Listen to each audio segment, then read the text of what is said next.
Black and brown people being killed by racist white people is nothing new in America.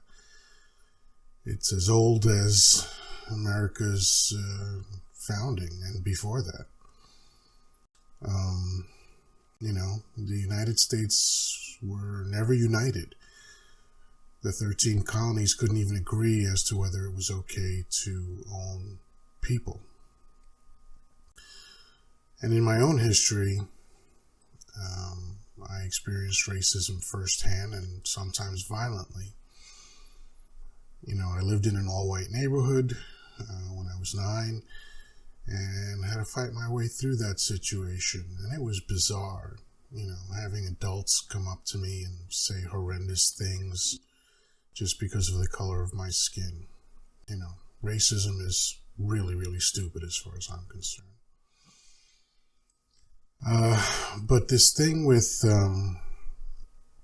this recent murder of George Floyd and the attempted murder of Chris Cooper they were jarring, and they seem to have jarred the rest of the country as well, because people are upset all over the country and rioting all over the country. And I'm not exactly sure why these events were so jarring to the rest of the world, but I know why they were jarring to me. I didn't watch any footage of the George Floyd murder. I can't, I won't. But I did see the video where Amy Cooper, while she knew she was being filmed, was willing to say, "I'm going to tell the police that an African American man is threatening me." And it's, to me, a symptom of the problem. Both of these things are symptoms of the greater problem. The problem is a society that is founded in racism and continues to be racist. And otherwise, why would that be the go-to? I'm going to call the police on you, and I'm going to lie, and I'm going to tell you that even though I know I'm being filmed. And I had heard about that kind of thing all my life. Emmett Till and so many other examples. But I had never seen it. I'd never seen it happen. And seeing it happen was really upsetting. Had the police arrived while Chris Cooper was still there, we all know for an absolute fact that he could have wound up dead.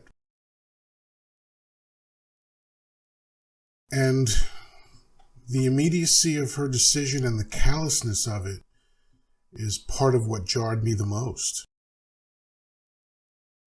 Again, she knew she was being filmed and explained her plot against him before she called the police. That's just shocking. And it happens constantly. This is not an isolated incident by a long shot.